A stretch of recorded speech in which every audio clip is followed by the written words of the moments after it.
It's easy to see the common signs of transmission trouble. If your engine revs before it falls into gear. If it seems to switch gears for no reason. If shifts are rough, lurching, or clunking. So watch for the signs. Because catching it early could mean repair instead of replacement. And if you do need transmission work, be sure to call.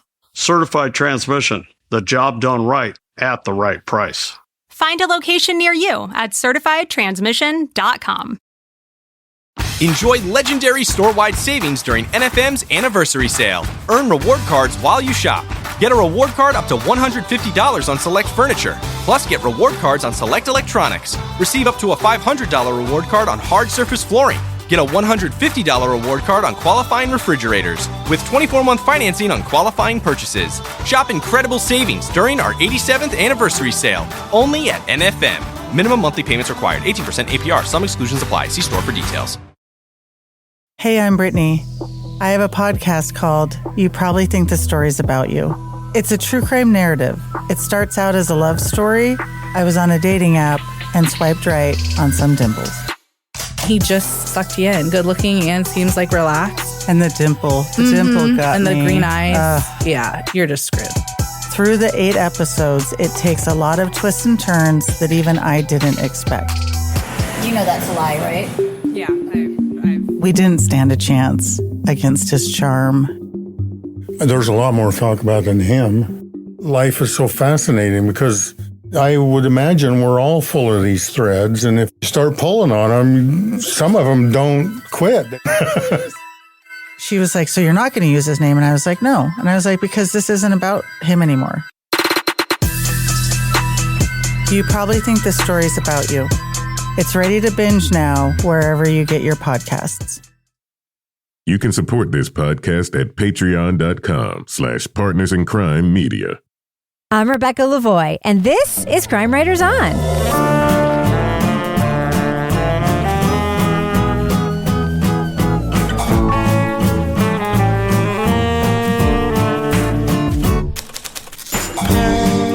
Crime Writers On is the original true crime review podcast that digs into true crime, pop culture, other podcasts. And on this episode, an aging New York mobster comes clean. He helped the Italian mob assassinate the Pope. What would he gain from telling his story now? That's what Marc Smerling hopes to answer in the podcast, The Confessions of Anthony Raimondi. Joining me to get that done and more is true crime author, TV journalist, and host of These Are Their Stories podcast, my husband and love of my life, the excellent tracksuit-wearing Kevin Flynn. Hi, Kevin. Ciao, Bella. Also with us is private investigator, certified pet detective, resident cat lady, and author of the Piper Green series of cozy mysteries, Laura Bricker. Hi, Laura. Hey, Rebecca. I do not have a tracksuit, unfortunately. Yeah, I kind of want one. You want one? I think it would go really well if I ever visited Bill Rankin's Rumpus Room. Yeah, Henry dressed up as Christopher from The Sopranos for Halloween last year. He looked so good in this like Adidas tracksuit that I ended up buying him another one. Some people can do it, man. Some people can. And finally, our resident Doubting Thomas, author of the City Trilogy of novels, host of Strange Arrivals, and our Patreon Deep Dive Book Club podcast host, Toby Ball. Hi, Toby. Hey, Rebecca. So, Kevin? Yeah. This is a show. It's a show. What's happening on upcoming shows? Next week, we're going to be talking about the Netflix documentary Daughters. What's that about? It's about a father-daughter dance behind bars. I'll just leave it there. All right. I have a question for you, Kevin. Yeah. Where were you the first time you heard Baby Shark? Oh, God. I think I was in lockdown. I don't know. Where was I think I was trying to get the theme song from Caillou out of my head. Oh, God. The context here, fair listeners, is that it got brought up during our last taping. Toby said he's never heard of the song Baby Shark. And we were talking about it. And Toby's like, what are you guys talking about? So, Laura, when was the first time you heard Baby Shark? I don't even know when I first heard it. Do you think people like JFK's assassination, they remember where they were when they heard Baby Shark for the first time? I think I heard about it like on the news, like they were talking about it. I know when I heard about it the first time. It's about 15 minutes ago. When I sang it to you, Toby, with my wonderful singing voice, Baby Shark. This is the thing. What Laura's singing right now is the fucking song. Like, it's not anything more than that. It's that. I can see why it's so popular. I think I heard it the first time because a Major League Baseball player had it as their walk-up song. Yes, that's right. And Yes. So I think it was on the Marlins. I forget who it was. But. Yes. Oh, Kevin, we are speaking of baseball. You know what we need to do? We need to put a call out to our listeners. We need a restaurant recommendation for the city of Savannah, Georgia, which we've never been to before. Kevin and I are going to see the Savannah Bananas in Savannah, Georgia in September. And if any of you listeners know of a place that we should go in Savannah, okay, Toby's raising his hand. We didn't ask you, Toby. But you're welcome to throw in the recommendation too. What would you say, Toby? There's a good Taco Bell down there. No, Toby just went there, so I think she had a couple good meals. All right. Oh, good. Yeah, I was kind of like some of the local cuisine. Yeah, so more like Chick-fil-A, okay, Chick-fil-A, right. Popeyes. Enough. No, I think they hit some non-fast food restaurants that they liked, but you can ask her yourself. By the way, if there is a good Taco Bell there, I'm 100% hitting that up. You know that, right? Are there any bad Taco Bells, Rebecca? No. I went to Savannah years ago for work. You did? Back in the day when like magazines would send you on assignment to go write articles and pay your expenses. Like what? I know. In like the late 90s, early 2000s, I went down to Savannah to write an article about this church that had been burned down, and like an all black church that was burned down by like two white guys. What magazine did you work for that sent you there? It was an online news source. Wow. And they sent me down there and it was awesome. And I went out to interview like the rebuilding process of how this church was rebuilt and everything. I do remember that they were like, it looks like you had 2 glasses of wine on the meal ticket you submitted. And I was like, well, I did, because I went down to the river to have a nice meal at the end of this. Gotcha. Down to the river to drink some wine? I Was did. it fortified wine? No, I went down. I had a nice time. I was down. I was hanging out and looking at the sights. And I went to the Forrest Gump bench and all that stuff. And yeah. No offense, but the closest journalist to Georgia they had was you? I was it. I was like a one-man show at that point. It was the craziest thing. So I got to go to Savannah. It was really cool. That's a good gig if you can get it. All right. Well, speaking of stories, we have one to talk about in this podcast we're reviewing. Should we get to it, Kevin? Let's do it. All right. Let's go ahead and drop that first clip right now. Leading off. Anthony's a big guy, approaching 70 years old, with slick back salt and pepper hair. And he dresses like a gangster, because Anthony was a gangster.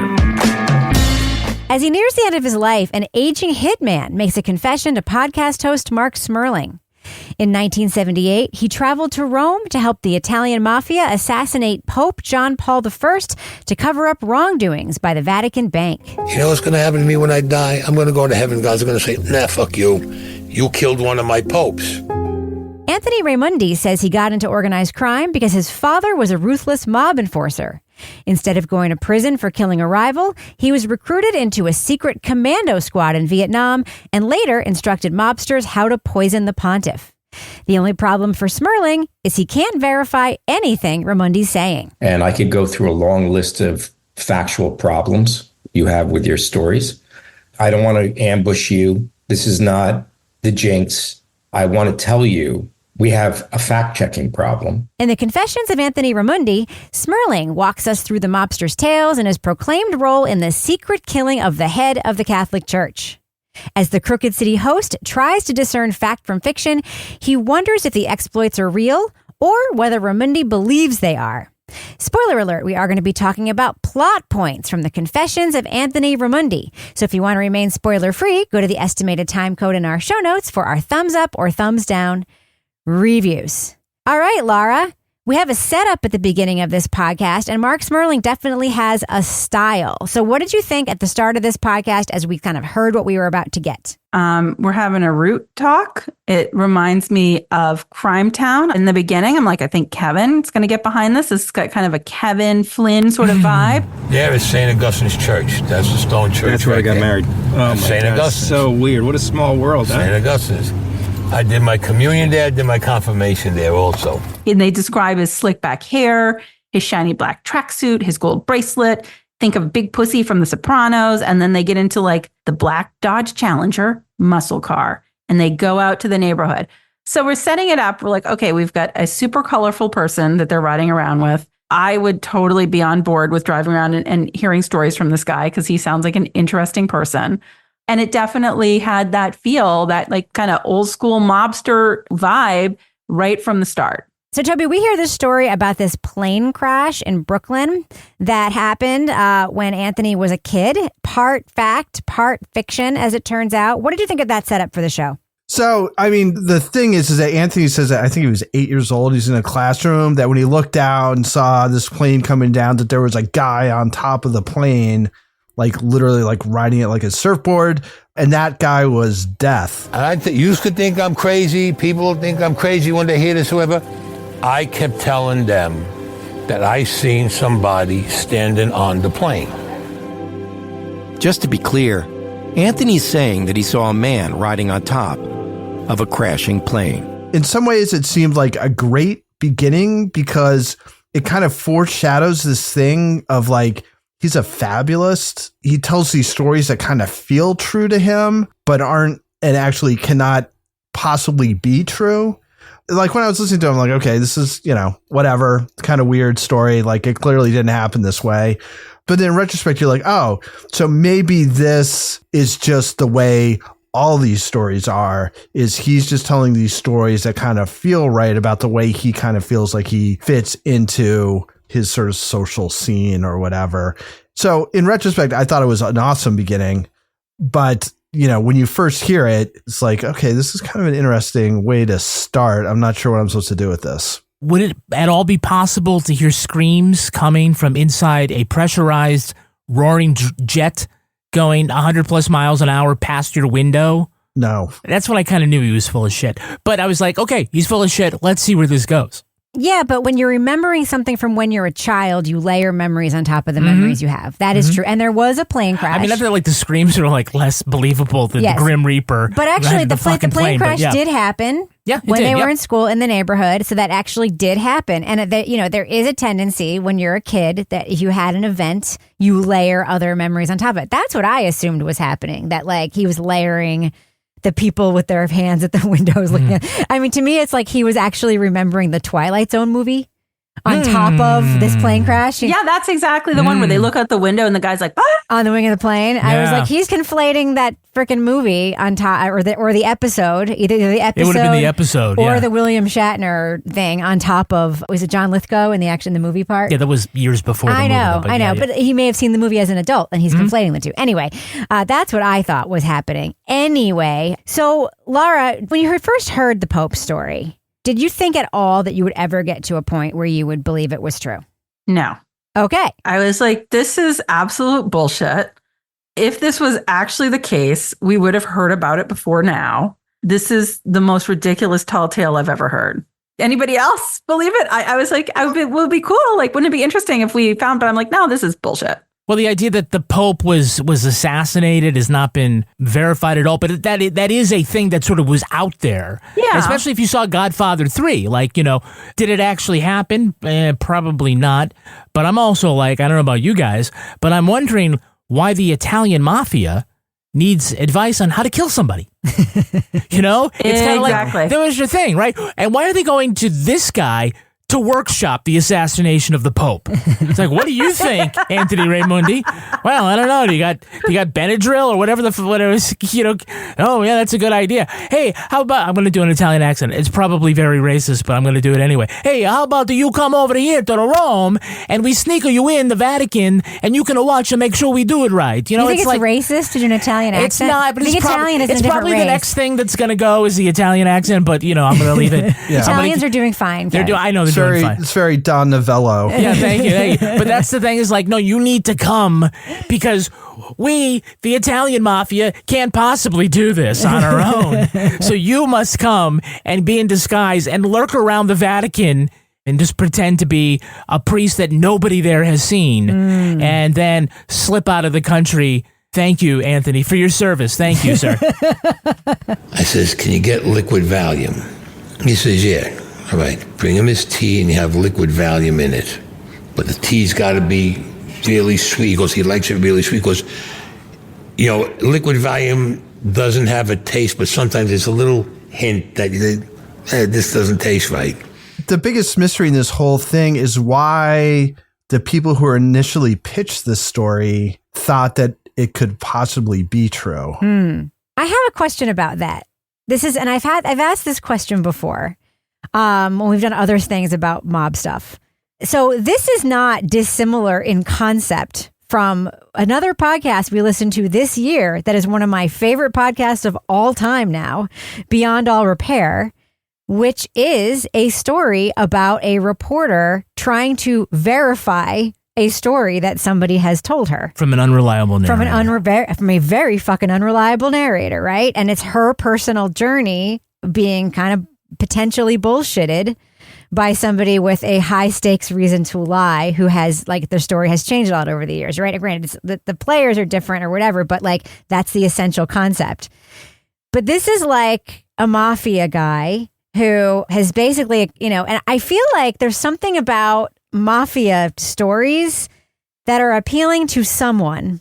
And I just dudes. I approached you, Kevin, and I'm like, is this like Beyond All Repair for dudes? And that didn't seem to resonate with you.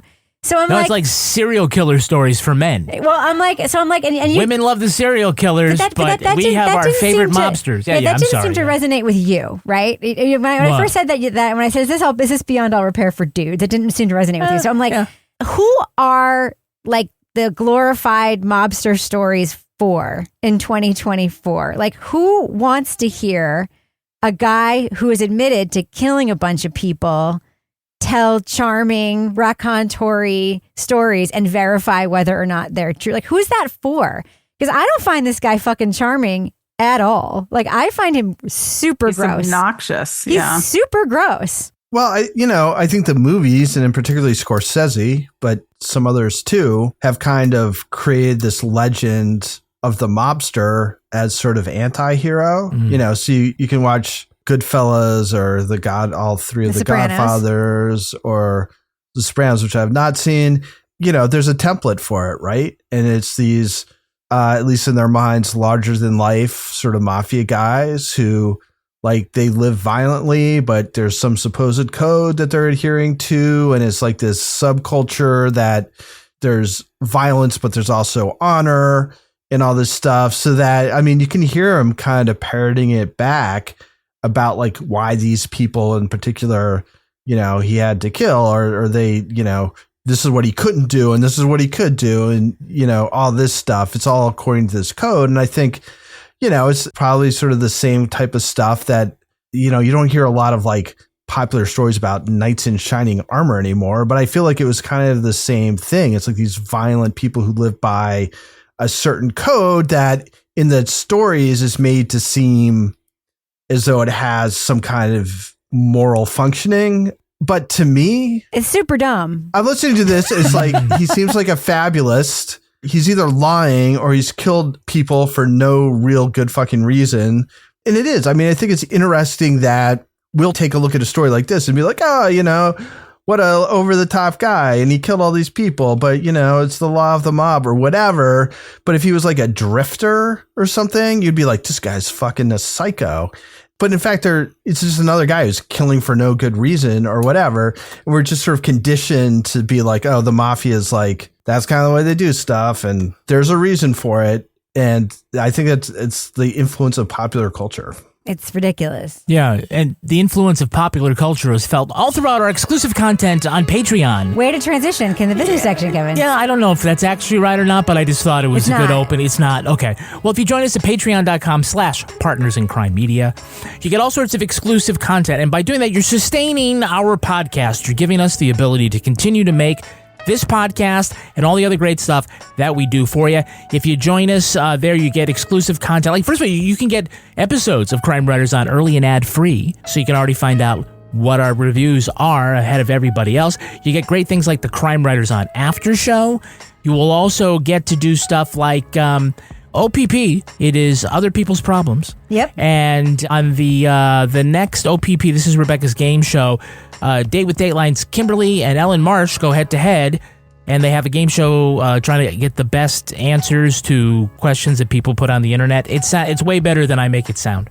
You also get podcasts like Married with Podcast, which is our advice podcast. You get flash updates, breaking bulletins on the Readathon with Rebecca's obsession with the Karen Reed murder trial. Are they going back to trial? We'll find out. No. Laura Bricker has I the don't Leave think It to Laura Bricker has the Leave It to Bricker podcast, and we also have the upcoming episode of the Deep Dive, Toby Ball's Deep Dive Book Club podcast. And Toby, tell us about the book that you are reading. It's the only novel this year. It's called Bright Young Women, a Novel by Jessica Knoll. Is it a novel? My sense is that this is not real, as I've been reading it, but it's sort of based on... You have reason to be suspicious? Yes. Okay. It's a novel based on a real thing. Right. Oh, is and it? That is Theodore Ted Bundy. Yes. all right. But it's taken from... As far as I've read, he's not actually named, but it's told from the viewpoint of a couple women who are affected by his actions. It's pretty good. I've been enjoying it. Well, it's not like an enjoyable book, but it is well written and interesting. Yeah, my book club fucking hated it, but I loved it. They did? Well, some of them hated it. Some of them liked it. Other ones were like, it's so scary and violent. And I'm like, are you kidding me? My book club is really interesting. Like, I really love the people in my book club a lot. But the things that they think are scary and violent and the things they think aren't, which are actually way more scary and violent than this book is wild to me. Well, you also can get our free newsletter. Just go to crimewriterson.com and sign up for the newsletter. You get all sorts of stuff like Crime Writers On behind the scenes, and you can see photos of the pet of the week and get the crime of the week and sort of get a rundown of stuff that you don't get on the show. That's free. And we also want you to join our official Crime Writers on Facebook discussion group. You know, I was looking at, I didn't realize there was a place you can go check out sort of moderator activity. Mm-hmm. And I see that there's a bunch of people try to sign up and the system keeps rejecting them. And you know what? It's because you don't click to say that you agree to the rules. Yes. It just automatically kicks you out. So if you tried and you got kicked out, come back in and try it again, but just say, yes, I agree to these rules. Don't be an asshole. I mean, the rules were it's like don't be an asshole. Don't spam us with your stupid MLM shit. Yeah, it was pretty... They're pretty basic pretty reasonable. rules. If you can't adhere to that, then please, by all means, fuck off. But if you really want to come in, just, keep Zuckerberg happy and click yes. All right, so we got that. Another way you can support us is that we have an Amazon storefront where you can see some of our favorite things when you're going to shop on Amazon. You go to us first. That's amazon.com/shop/Crime Writers On. Maybe save that link. We earn commissions on qualified purchases. Rebecca, what are this week's CWO Amazon recommendations? Mine's very personal. Do you mind? No. Should I not listen? I have a weird bra size. Weird. And I have one brand of bra that I super like. It's called Fantasy with an IE at the end. And my bra size is super weird. I wear 32G. And is that big? That seems like... No, it's tiny band, and the cup size is just relative to band. So don't be alarmed. But that's my size. And it's my favorite brand, and they're really expensive bras if you buy them certain places. But on Amazon, you can look up their favorite brand of bra if you've been fitted professionally. And there's a whole fantasy store there. And you can buy, I buy them all the time on Amazon. I just ordered 3 and I just tried them on earlier today and they're perfect. I'm keeping all 3. It's my favorite place to buy fancy bras is on Amazon. And Toby Ball, what are your listener-inspired Toby Ball's deep cut recommendations? Fantasy bra 32G pack of 3.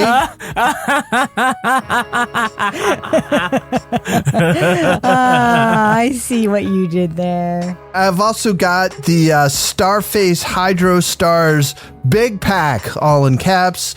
Hydrocolloid pimple patches, absorb fluid and reduce redness, cute star shape, cruelty-free skincare. 96 count. People love those colloid patches. You put them on your zits and they make it all kind of come out, and then you peel it off and your zit, it comes out. It's supposed to be great. Amazing. And they're apparently not cruel. I've never tried them, but people love them. All right, Kevin, before we end the business section, I have a question to ask you. Yes. Do we have any Patreon patron saints of the week this week? Our Patreon patron saints are Barb Wright and Coda Eaton. Bless you. Barb and Coda, thank you so much for joining our Patreon and for supporting us back there. We appreciate everybody so much who's on our Patreon. We have so many wonderful new people. We have so many long timers. We appreciate all of you so much. We appreciate everybody who's considering it, everyone who's ever been a Patreon, and everybody who isn't, because frankly, everyone who listens to this podcast is awesome. All right, Kevin, can we go ahead and fade that music out and end the business section? Fade it out. Let's go ahead and do that. So, Kevin, who's our next sponsor for this podcast? We're sponsored by Roe. If you've heard of Ozempic or Wegovy, you've probably heard three things. They're effective, but they're expensive, and they're hard to get. Well, that's where Roe comes in. Through Roe, you can access prescription compounded GLP-1s with the same weight loss ingredient as brand name GLP-1s at a fraction of the cost. Roe has compounded GLP-1s in stock now. If you qualify, your medication ships in just 1 to 4 days. Don't have time to schedule a doctor's appointment? No problem. With Roe, you can see if you qualify from the comfort of your own home. So go to roe.co/CWO. CWO. Membership starts at $99 for your first month. Medication costs are separate. That's ro.co/CWO. CWO. Go to ro.co/safety for black box warning and full safety information. Compounded medication is not required to and does not receive FDA review or approval. Prescription only. The medication must be paired with diet and exercise modifications in order to achieve stated results. That's ro.co/CWO. CWO. So, Kevin, who's our next sponsor for this podcast? We're sponsored by Quince. Quince, my favorite. Oh, my God, my favorite. Yeah, so... That's where this is from. This is Quince? Yes. I'm literally wearing a shirt from Quince right now. It's short sleeve, though. It's short sleeve. But it's not really great for autumn. And now we need to make the shift. By the way, yeah. How was that summer we just got through? Amazing. Yeah, a little eventful. So now it's time to sort of put summer behind and move on to fall, which is always kind of a challenge, like for your closet. Not for me when I have Quince. You can get great deals on things like cashmere sweaters. Hell yeah. $50.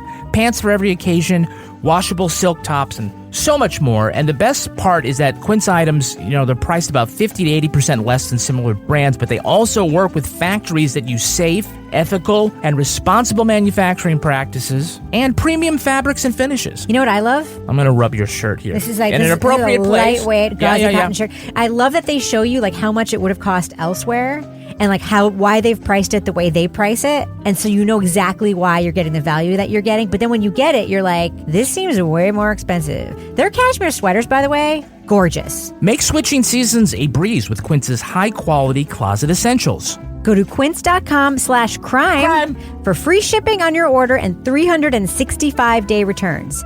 That's QUINCE.com/crime to get free shipping and 365-day returns. Quince.com/crime. Moving on. So, Kevin, this is a story you really wanted to sink your teeth into. Yeah, just like I love sinking my teeth into a great meal from HelloFresh. Oh, yeah, you do. HelloFresh handles most of the prep, making dinner to the table easier and faster than ever. And it's especially important as we're getting ready to go back to school.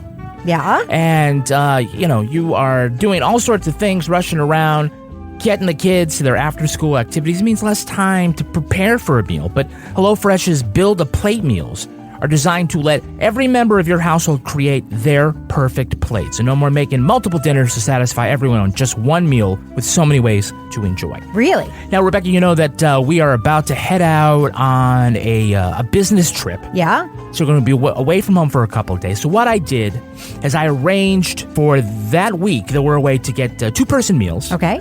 So that Teddy, who's going to be home house sitting and watching the dogs, he can make his own HelloFresh meals, right? Yep. So we know he's eating something good. He can prepare it himself. And to be honest, he probably can do both servings. And Kevin, Teddy's a big kid. He's a grown-up. He's a grown-up. But if we had little kids, listen to this. Yeah? For a limited time, kids eat free. Oh! You can go to HelloFresh.com/CrimeWritersKids. CrimeWritersKids. To unlock this exclusive offer. 1 free kids meal per box for the next 2 months while the subscription is active.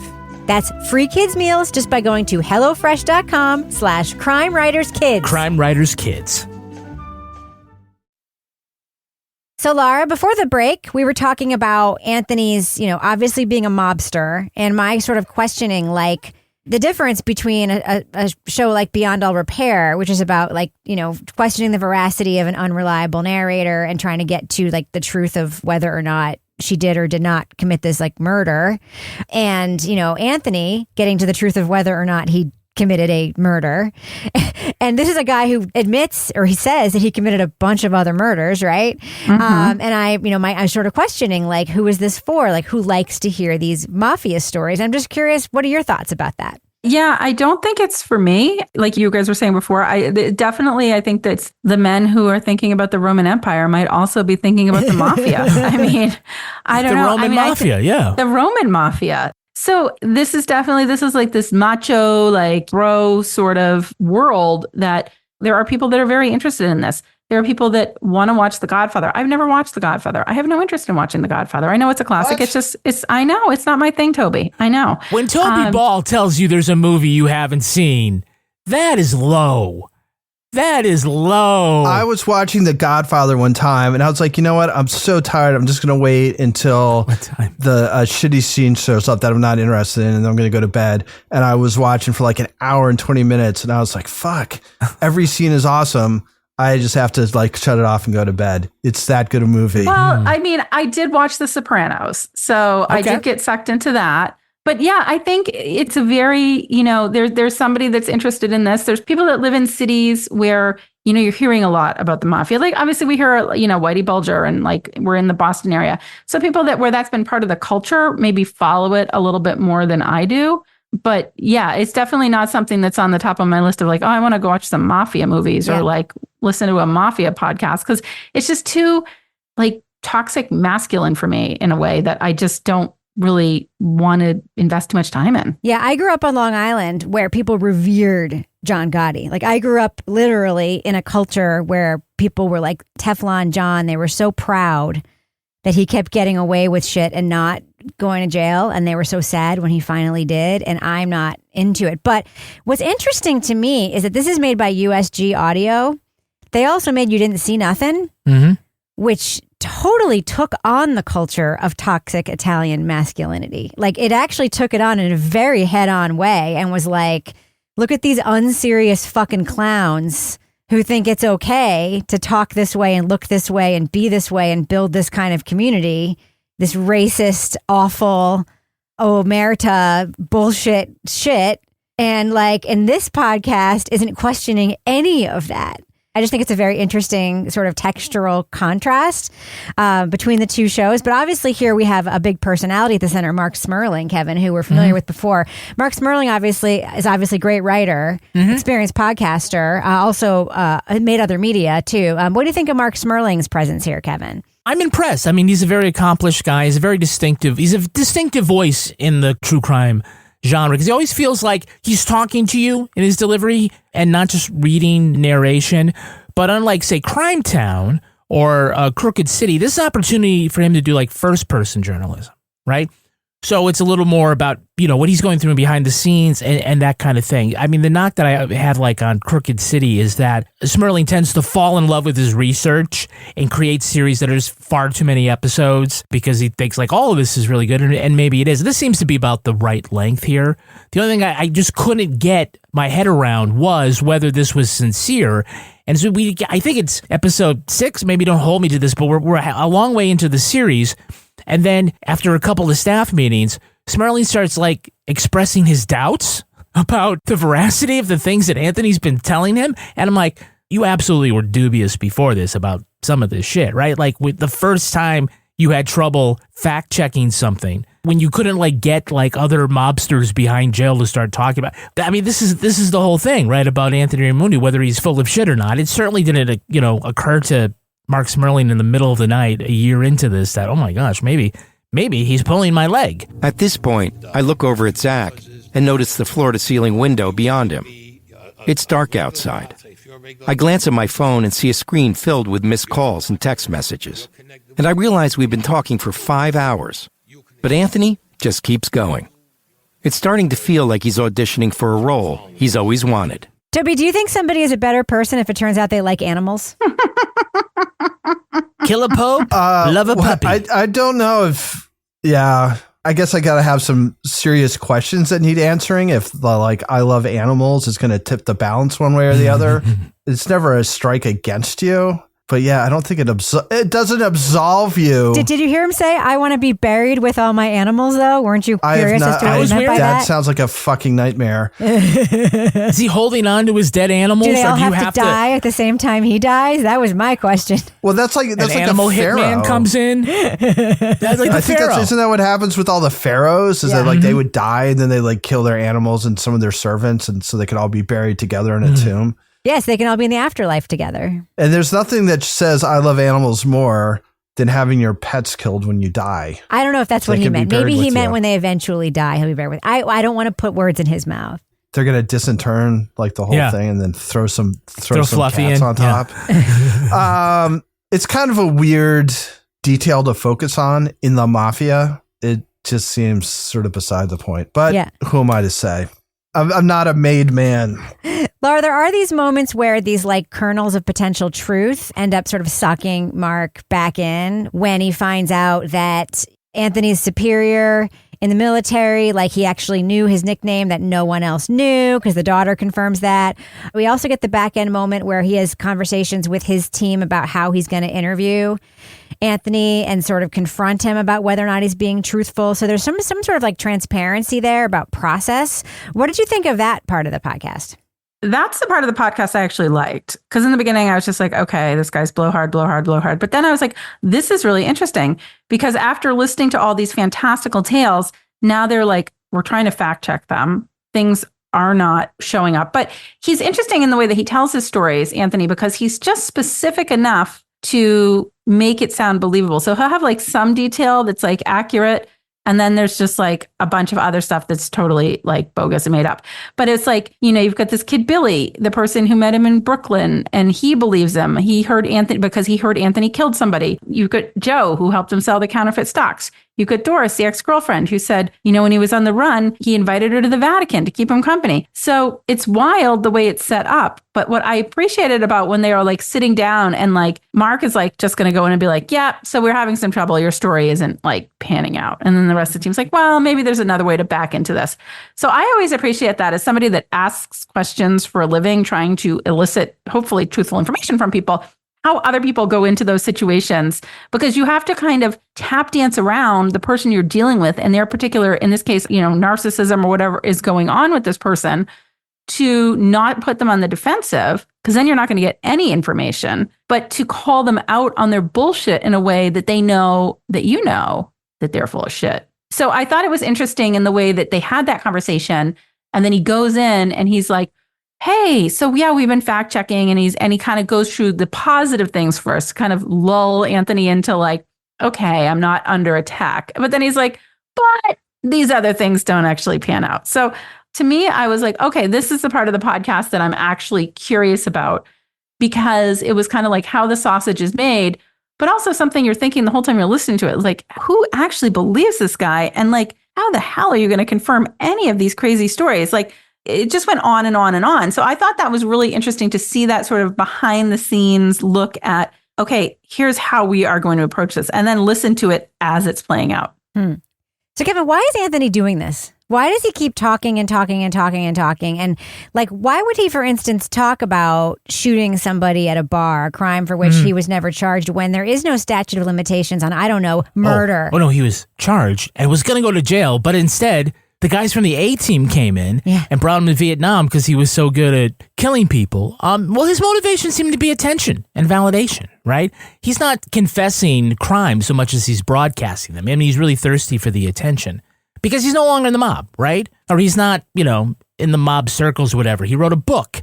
He did a different podcast telling the story. He sat down for this potential documentary with that other filmmaker, right?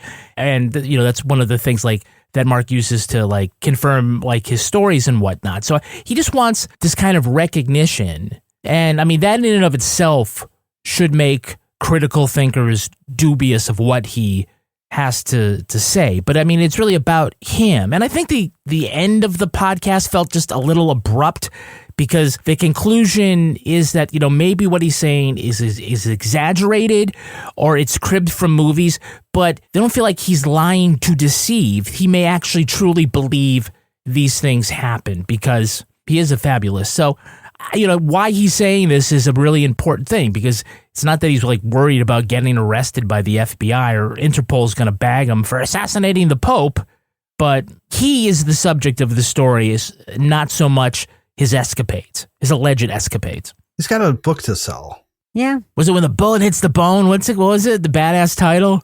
It's something like a maybe true story or something. He's like, that's what covers me. I say, it might be true. And then I say any relation to people living or dead is purely coincidental.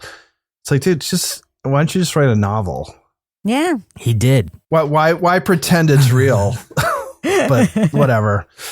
Bright Young Men, the maybe true story of when I killed the Pope. I mean, there's no doubting that if it were true and he really was an assassin and this story hasn't got out and these guys, these podcasters, because there's a quality team behind this, they probably thought, well, let's stick in this because this could be a giant story, but it's not, right? And so you have to kind of make do with what you have. And is there a story to tell here? It just feels like it's almost certainly not, right? So I feel like I'm listening to like a vetting session where like, should we really do this? Because, can we trust this guy? And then they spend the entire time like trying to figure out if he's trustworthy enough to actually do a show about, but then that ends up being the show. And it's, I don't think we talked about it, but like when he is trying to check up on things, it's like, it's not in the newspaper. There's no like actual documentation. It's like, oh, somebody else heard that story, or, oh, that's actually the nickname that only his good friends know him. Well, he could have just met anybody who happened to know the guy. Oh yeah, we called him, whatever, Bobby Pluto. Tuba or whatever. Yeah. And then he's like, he just files it away because it's a nice little detail.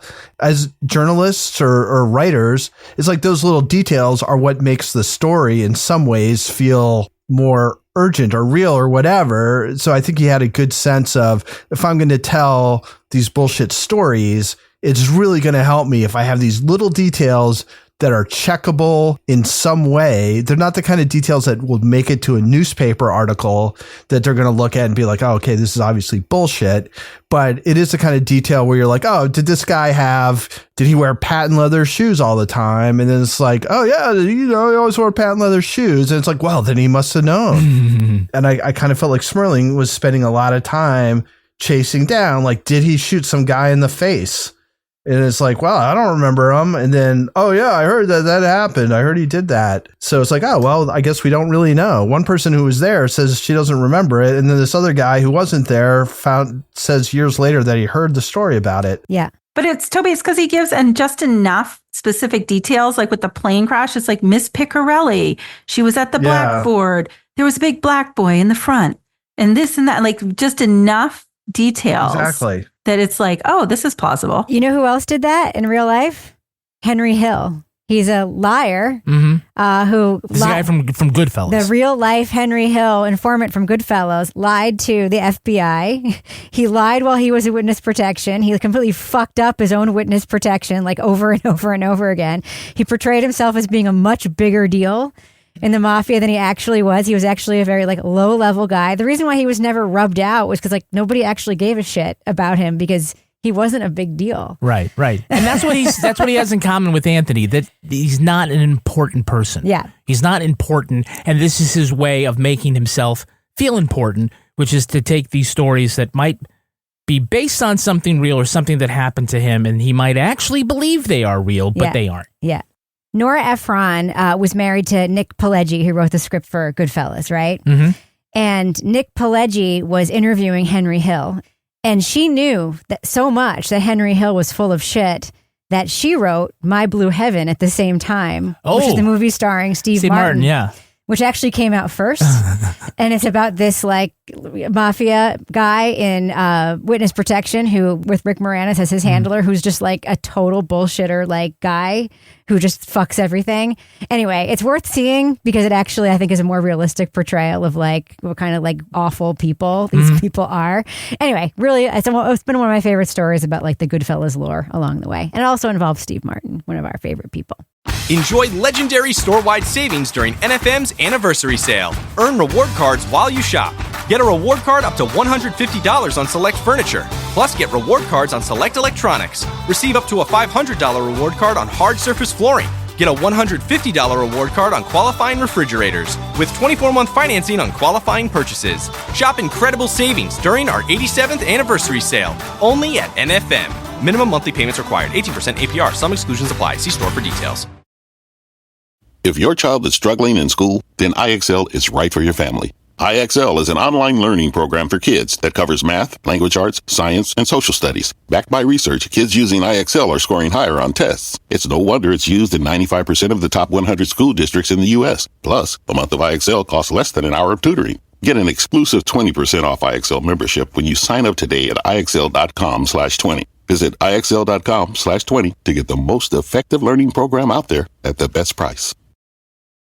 The best things in life, they come in twos. 2 scoops of ice cream, 2 tacos. And now for a limited time, get our best deal of the year. Buy any phone when you switch to Consumer Cellular and get 2 months of service free. That's right, the same fast, reliable nationwide coverage as Big Wireless, now with 2 months free. Proof the best things in life really do come in twos. Visit consumercellular.com or call 1-888-FREEDOM. Second and third month of monthly base service fee waived for new customers with the purchase of a phone and activation by September 2nd, 2024. Taxes, fees, and third-party charges will apply. See website for additional details.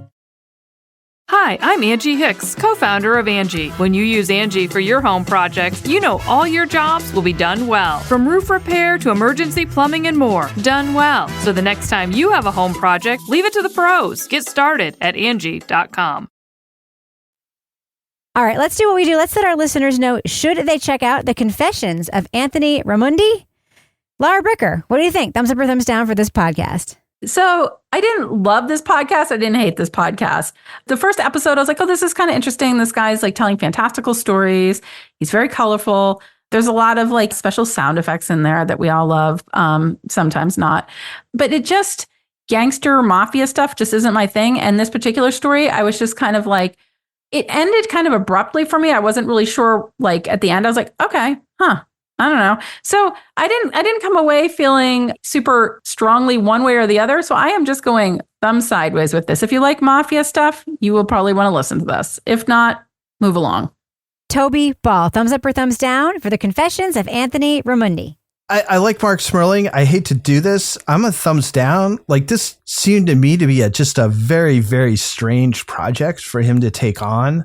I felt like within like the first 15 minutes, you kind of get what the situation is. And then you've got 6.5 more episodes of having your suspicions confirmed.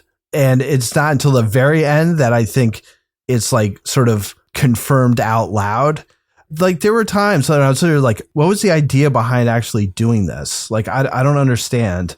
So yeah, I don't get why they did this show. If there is a deeper reading of it that I'm not somehow getting, I would love to hear it because I wanted to like it. I kept waiting for something to explain to me why all this time and effort was being spent on this story, and it just never came. So that is why I'm a thumbs down. Kevin Flynn. I'm a mild thumbs up without spoiling anything. I mean, it comes down to whether or not you believe Anthony Raimondi and if it's possible to verify the things that he's saying. And so I did enjoy sort of following Marc Smerling in that investigative process, trying to go back and see what things they can prove or disprove. I like that. It made me want to watch Godfather 3 all over again. No, that's not a good one.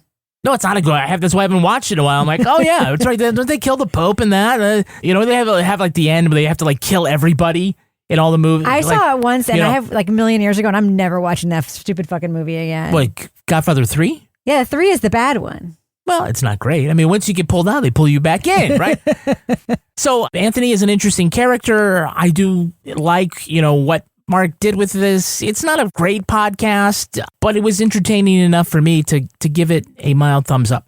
Oh, God. I don't know. This isn't for me. I'm sideways. I got to go sideways. Here's why. So it's like a well-made podcast that isn't for me. How about that? Does that make sense? Mm-hmm. Because I like Marc, and the writing is like the delivery is good, and it's like well-made, and but it's like, I feel like it's for somebody, I just don't know who that person is.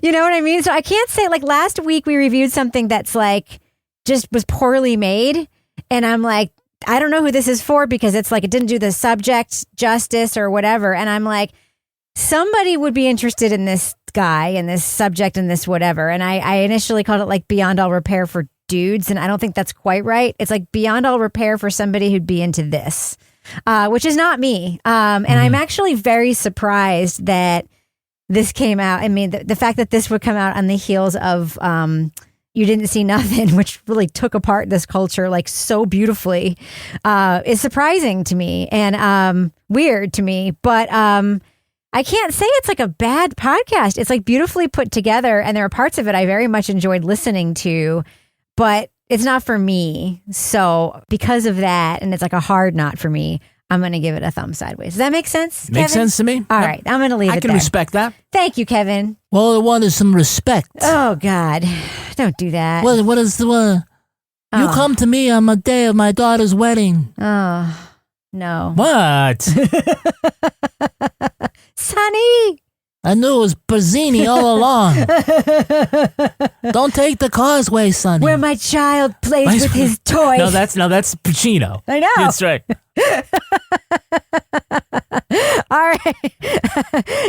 Now it's time for my favorite part of the podcast, a little something I like to call the crime of the week. The Ohio Supreme Court has ruled that chicken wings advertised as boneless can have bones.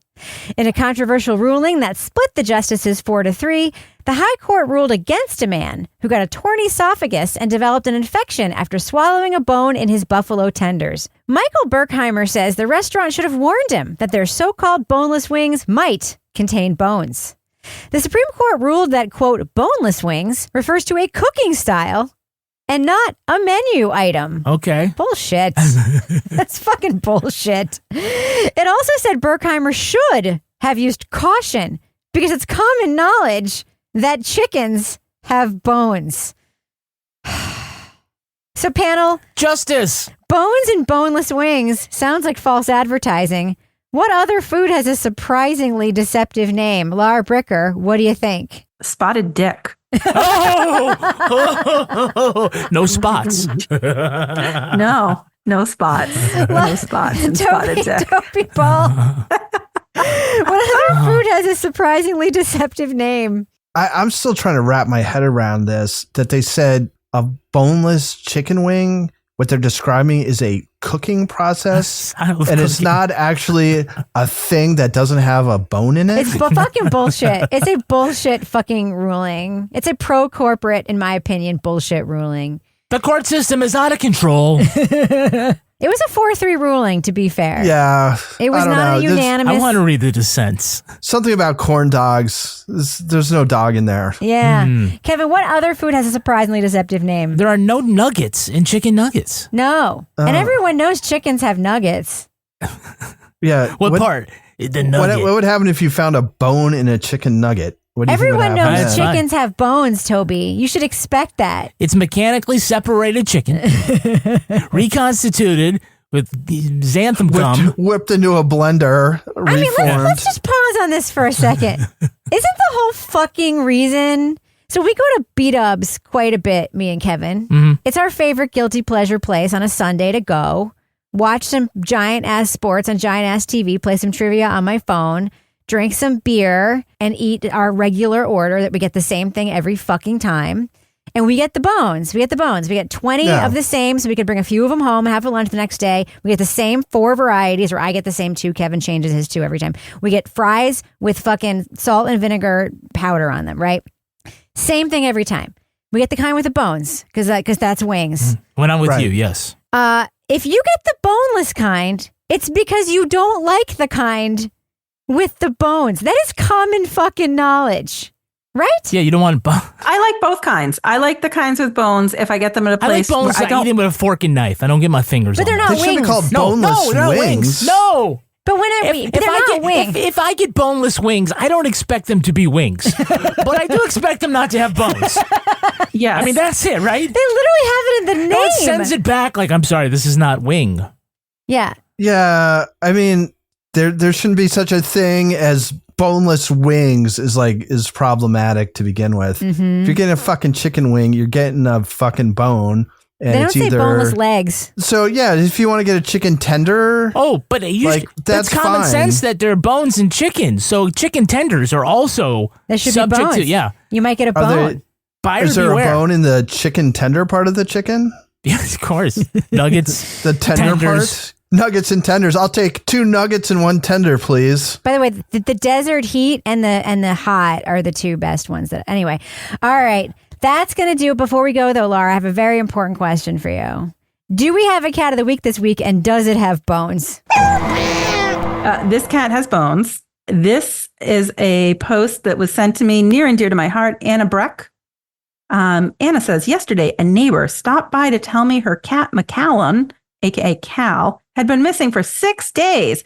I texted around and found out he'd been spotted by our Stonewall on Thursday, so I put on my cat detective hat, channeled Laura Bricker, and went looking. Nice. This furry little jerk was perfectly fine and most likely living in our shed. I guess he just wanted a vacation from his house that is literally next door. So there's a lovely picture of Cal on top of the wall, like, you found me. But his Cal doesn't bones. look super happy to have been discovered. So Cal's a prick. anyway. Yeah. Away next door.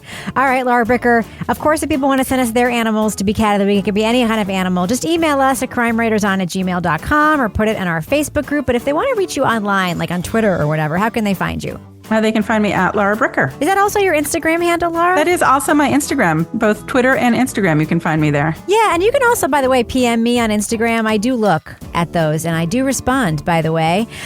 Toby Ball, how can you be found online? At Toby Ball and H. What about you, Kevin? I'm at Kevin P. Flynn. You can follow us everywhere. You can follow me, by the way, at Reb Lavoie, and you can follow us everywhere at Crime Writers On. But mostly, I encourage you to join our Facebook group because everyone there is rad, supportive, smart, Agree not to the dickish. rules so you can be let in. Yeah, people It's are not awesome. asking much. Yeah, the lack of assholery there is really incredible. Just go to our regular old Facebook page. There's a link there on how to join the group.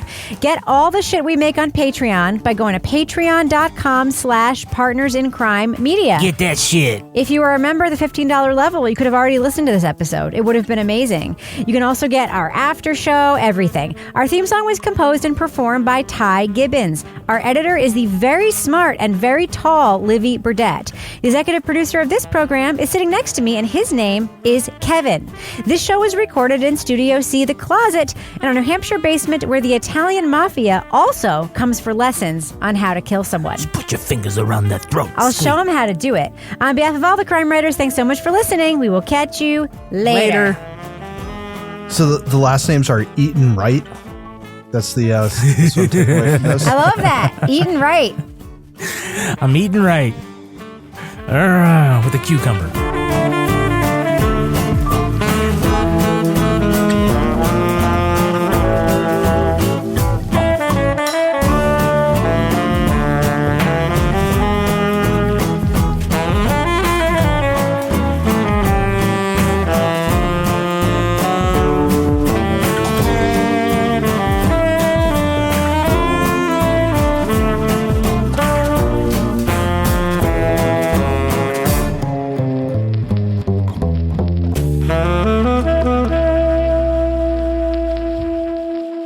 Partners in Crime Media.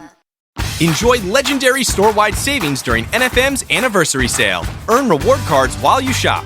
Get a reward card up to $150 on select furniture. Plus, get reward cards on select electronics. Receive up to a $500 reward card on hard surface flooring.